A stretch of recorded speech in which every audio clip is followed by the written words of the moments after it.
បាទសួស្តីបងប្អូនស្វាគមន៍មកកាន់មេរៀនថ្មីបាទនៅក្នុងមេរៀនថ្ងៃនេះខ្ញុំនឹងមកបង្ហាញអ្នកនរគ្នាអំពីរបៀប zoom slide បែបនេះ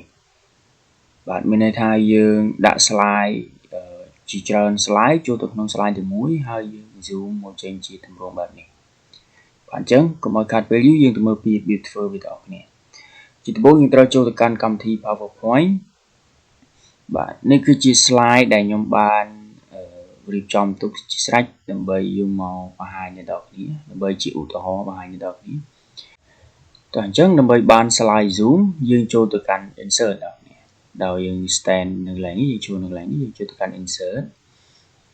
យើងយកពាក្យថា zoom ដល់អ្នកពេលដែលយើងយកពាក្យថា zoom យើងយកជា section ឬក៏យកជា slide zoom ឬក៏ជាទូទៅគឺយើងប្រើវានៅលើ summaries នៅពេលដែលយើងប្រើដូចអ្វីដែលខ្ញុំបានបង្ហាញនៅក្នុងវីដេអូអូខេបន្តមកទៀតអ្នកនរគ្នាចាប់ដើមយើង select យកយើង select យកទាំងអស់មកបាទនេះវាដោយសារវា select ឲ្យខ្ញុំម៉ូតូភាសាកាលមុនខ្ញុំ clip select ហើយម្ដងអញ្ចឹងណាអញ្ចឹងអ្នកនរគ្នា select មក slide ណាដែលឧទាហរណ៍អ្នកនរគ្នាចង់បាន slide ណាដែលយើងចង់zoom យើងគ្រីសមកឧទាហរណ៍ណាគឺយើងចុចគ្រីសក្នុង form នេះមកខ្ញុំ clip slide នឹងមួយដោយសារ slide ហ្នឹងជា slide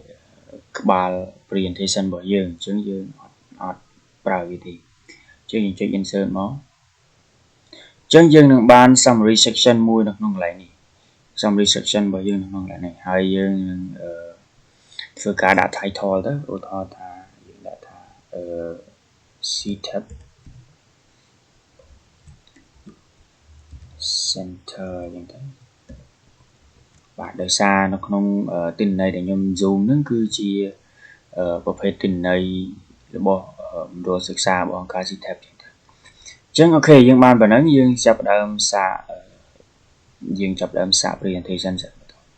យើងចាប់ផ្ដើមមកពីដំបូងយើងមាន slide ទី1ដែលខ្ញុំអត់បាន add បញ្ចូលទេមិញអញ្ចឹងណាទៅមកទៀតយើងចូលទៅកាន់ slide ទៅគឺជា slide ដែលយើងប្រើជា summary ទាំងអស់អញ្ចឹងអ្នកនរគ្នាការដែល zoom អ្នកនរគ្នាចង់ zoom ទៅលើ slide មួយណាទៅលើ object មួយណាអ្នកនរគ្នាអាចចុចនៅលើនេះមកឧទាហរណ៍ថាខ្ញុំ zoom ទៅលើមណ្ឌលតាស្នេហ៍ជាងចុចមកវានឹងរត់មកមណ្ឌលតាស្នេហ៍តោះនេះនៅពេលដែលយើងចង់ទម្លាក់វាទៅវិញយើងគ្រាន់តែចុច click មួយមកវារត់ទៅវិញឧទាហរណ៍ថាយើងចង់ zoom ទៅកាន់មណ្ឌលណាមួយទៀតយើងគ្រាន់តែ click លើវាទៅតាមហ្នឹងមកឧទាហរណ៍ថាវិទ្យាល័យហ៊ុនសែនបេឡាំងហ្នឹងយើងអាចចុចមកអូខេវាចេញមកអញ្ចឹងចង់ឲ្យវាបាត់ទៅវិញគឺចង់ឲ្យវា zoom it out ទៅវិញគឺយើងគ្រាន់តែ click លើវាមួយទៅហ្នឹងគឺបាទអូខេអញ្ចឹងសម្រាប់វីដេអូហ្នឹងគឺមានតែប៉ុណ្្នឹងអរគុណច្រើនសម្រាប់ការទស្សនាបើសិនជាអ្នកនរគ្នាមានសំណួរអាច comment នៅខាងក្រោមបាយបាយ